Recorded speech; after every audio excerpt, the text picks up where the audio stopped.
Happy Sunday, everyone. Welcome back to the kitchen, where today we are not cooking anything.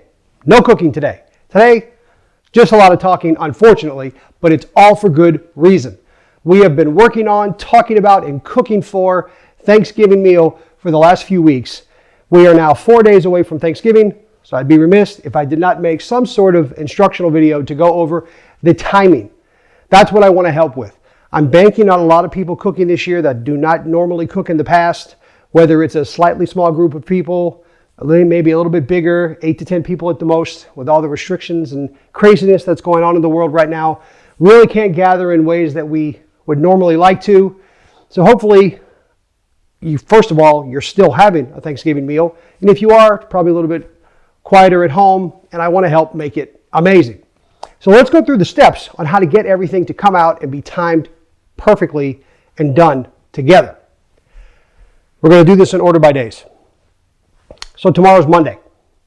Gives you Monday, Tuesday, Wednesday, fourth day is Thursday. So by tomorrow, if you don't have your turkey, you really need to get one, especially if it's a frozen turkey. If it's a frozen turkey, let's say we're going to use a 15-pound turkey for this example. You need to give it about 3 days to thaw if it's frozen. So you need to get that turkey by tomorrow evening and get ready to begin the thawing process, because it's going to take about 3 days for a really frozen turkey to thaw out. When you've got that step accomplished, you're done until Wednesday. Now, let's jump forward to Wednesday. It's now the day before Thanksgiving, and believe it or not, this is where you're going to do most of the nitty-gritty work. You're going to, first off, if you're having mashed potatoes with your meal, all the potatoes that you are serving, peel them on Wednesday. Peel them the day before. Peel them, rinse them off, and whatever pot you're going to cook them in, put all the peeled potatoes in that pot and fill that pot up with water, and then just leave it. Leave it in the fridge overnight. But that way they are peeled, they're ready to go. But once you peel a potato, if you don't submerge it in water, it's going to start to brown very fast. You don't want that to happen. You don't want all that brown coloration in your potatoes. So submerge them in the pot of water and save them until the next day. That's step prep 1. Number 2, if you're having stuffing, for how to do the stuffing, check the video from a couple weeks ago, and I've got step-by-step how to make fantastic stuffing. Whether or not you use Italian sage sausage is up to you, but it's still really good stuffing. So if you are having stuffing, you want to take the bread that you're using for it and lay that out on Wednesday as well, because it needs to sit overnight, at least about 24 hours, to get good and, stale. You need it to crisp up some. You can speed up that process by throwing it in the oven for a little while, but just lay all the bread out of the packaging and let it sit out overnight. That's 2 things you're going to do on Wednesday. Peel the potatoes, lay out the bread for the stuffing. What's next? Green bean casserole. Well, if you're going to have green bean casserole, we made a video last week on how to do that from scratch. Extremely easy process. It comes out fantastic. One of the things you need to do is blanch your green beans. Blanching them requires you to take a pot, fill it with water, throw a tablespoon of salt, bring it to a boil, nice hearty boil, and dump the green beans in. After you've trimmed them and cleaned them, dump them in the boiling water and let them cook for 5, 6, 7 minutes. That's how you blanch it. And that's all. Take them out of that boiling water, put them in a container to store them, leave them in the fridge overnight. So that step is done. So you've blanched your green beans, peeled your potatoes, and you've laid your bread out. The last thing you need to do on Wednesday is make your cranberry sauce. Again, hoping that you'll make it from scratch, because it's another one that's really, really good and a lot of fun to do.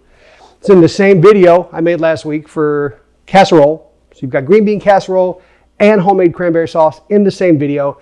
Super simple process, but you definitely want to make it the day before. After you've made the cranberry sauce, put it in a bowl or a container, put it in the fridge, and leave it overnight. It needs 18 to 24 hours to really cool and thicken.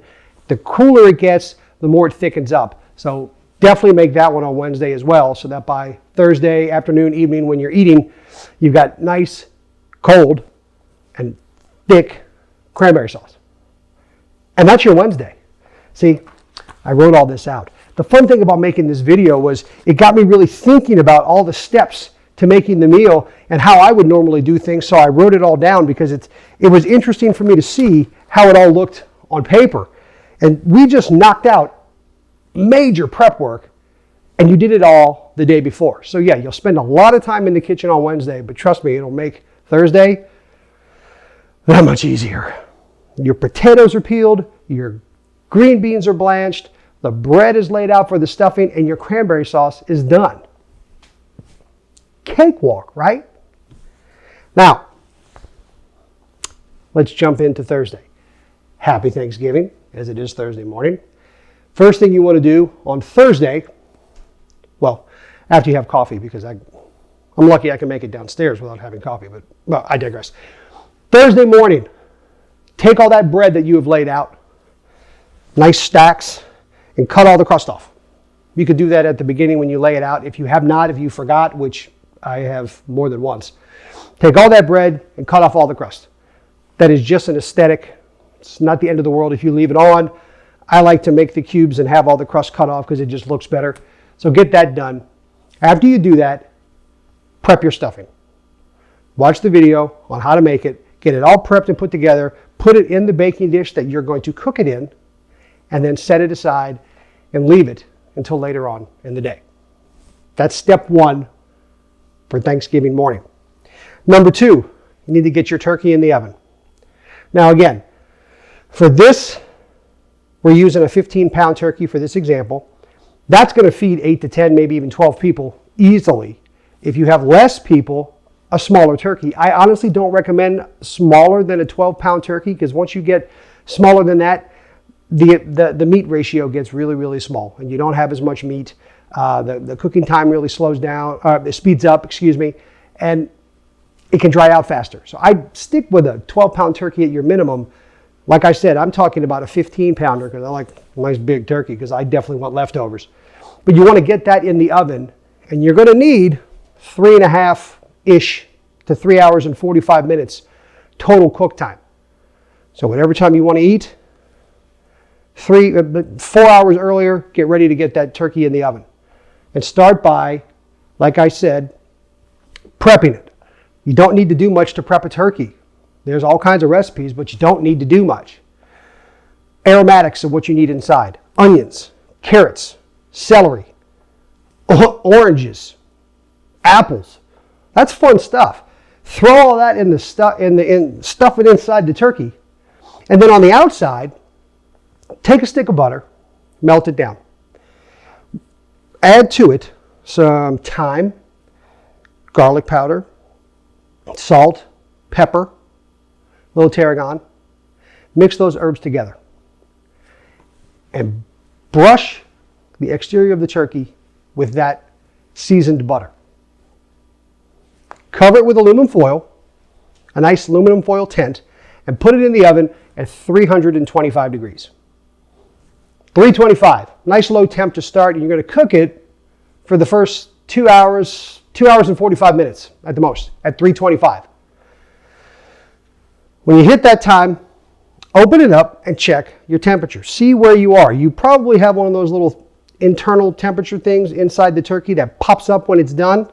Those are great, but still check the temperature of the turkey just to see where you're at. Like I said, those internal things are really cool, but a lot of times when those pop up, your turkey's already at the 170, 175 degree mark. So it's already overcooked, because you really only need to get a turkey to 165 degrees. Once you get it to 165, you're good, and you can take it out of the oven. But when those things pop and they're already a little bit higher, after you let the turkey rest and then carve it, it's already started to dry out. So check the temperature after 2.5 hours at 325. Then crank your oven up to 425. Gets good and hot at 425, and continue cooking that turkey for about another hour. Every 15 to 20 minutes, check the temperature of the turkey, but still leave it in for about another hour at 425. When you're down to about 25, 30 minutes left of cooking, take the tent off, take the aluminum foil off and let it cook uncovered for the last 25, 30 minutes to kind of crisp up the outside. And that's really all you need to do with your turkey. Once it's done, when it hits 165 degrees, take it out of the oven, recover it in aluminum foil loosely, and then let it sit. It's going to rest for at least 20 minutes. Okay? There's the turkey. So the stuffing has been mixed and prepped that morning. The turkey's been in the oven. Now, here's where you have to start kind of playing around. When you're about 2 hours out from your turkey being done, you're going to, again, check the casserole, green bean casserole video, and make your green bean casserole mixture on the stove. So you've got that ready to go. And you're going to put that in the oven. Now, if you're lucky, you've got 2 ovens. So if you've got 2 ovens, you've got the one with the turkey in it at 425. The other oven should be set at 375 to cook everything else. But if you're like myself, for example, I've only got the one oven. So I've got my green bean casserole prepped 2 hours out from taking that turkey out of the oven. So now you've got green bean casserole prepped, stuffing prepped, cranberry sauce done, and turkey in the oven. Try not to go too fast. I'm going to list all this out, so just bear with me because we're almost done. But that's where you should be when you're about 2 hours out from your turkey being done, having all that stuff ready. And keep in mind, we still have not put the potatoes on the stove yet. Don't forget that. Very important. Now, after the green bean casserole is mixed and ready, the stuffing is mixed and ready, when you get down to the 1 hour mark, 1 hour before your turkey is done, potatoes go on the stove. Make it easy on yourself. Just take the pot that you had the potatoes peeled in with all that water, take it out. I'd take it out a few hours early out of the fridge. And when you hit 1 hour before the turkey is ready, put the potatoes on the stove, turn it on high, get that boiling. Get those potatoes cooking. That is going to take 40 to 45 minutes for that whole process to happen. And then while your turkey is out of the oven and resting, you mix your potatoes. So 1 hour out, start making your mashed potatoes. You've checked the temperature of your turkey, and it's around 155 degrees. So you've only got 10 degrees left to go. That's a nice 30-minute mark before we're done. So 155 for the turkey. Your green bean casserole and your stuffing go in the oven under the turkey, to the side under the turkey. Let those cook. The stuffing is covered. The green bean casserole is not. All you're doing with the green bean casserole is getting it really, really hot anyway. So just put that in, kind of forget about it for the last 30 minutes. Your turkey hits 165 degrees, and keep in mind, when you put the stuffing in the oven and the green bean casserole in the oven, you're going to slow down the cooking process for the turkey just a little tiny bit, just by a couple minutes, but it's going to slow down a minute or so. You put those in, you give it a little while, you take out your turkey, it's at 165. So you cover the turkey and set it aside because you don't want to do anything with it for at least 20 minutes. Keep in mind, your oven was at 425.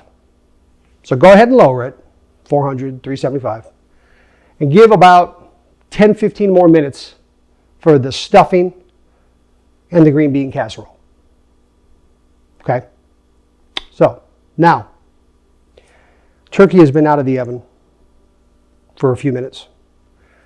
Your potatoes are boiled, so it's time to get those out of the hot water and begin mixing those.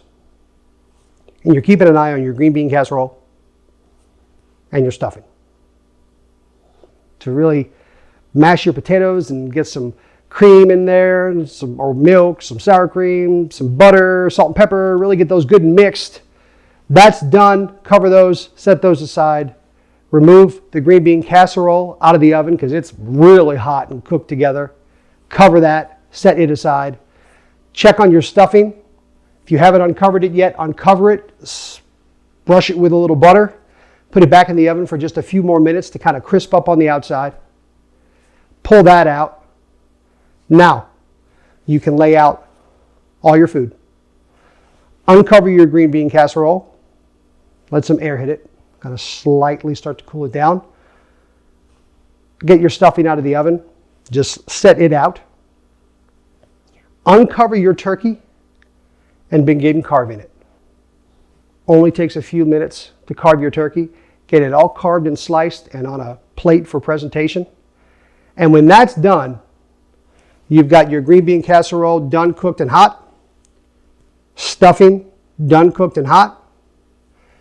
Turkey hot, juicy, and carved. Cranberry sauce out of the fridge. Uncover your mashed potatoes. Last thing, right before people begin to serve themselves or however you're going to present Thanksgiving meal, the last thing you do is uncover your finished mashed potatoes. It will not take long once you uncover mashed potatoes for them to begin to cool and thicken.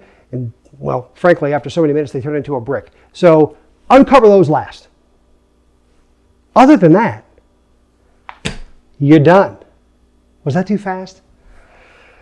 I don't think so. Did I talk too much? Probably. But we just went through step by step how to get everything perfectly timed and done, all revolved around the turkey, to make an amazing, properly cooked Thanksgiving Day meal. Huh? I hope you got something out of this. I hope this helps with the timing for people who aren't used to doing it, because it is a lot. It does require 2 really good days, but it's worth it. It's fun. It's not hard. You just pay attention to the steps and follow each one, and everything will come out great. Thank you so much for watching. If you haven't done so already, subscribe to the channel so we can do some more fun stuff together. Give the video a thumbs up if you liked it. I hope you did, because these instructions, this timing is really easy, and it makes for a great meal. And that's all, folks. The last thing you want to wait, what about dessert? Have someone else do it. Done. Someone else brings dessert or makes dessert, because you just made all that other stuff. So throw dessert on somebody else. Enjoy yourself. Have a happy Thanksgiving. See you all after the holiday. Take care, everyone. Bye-bye.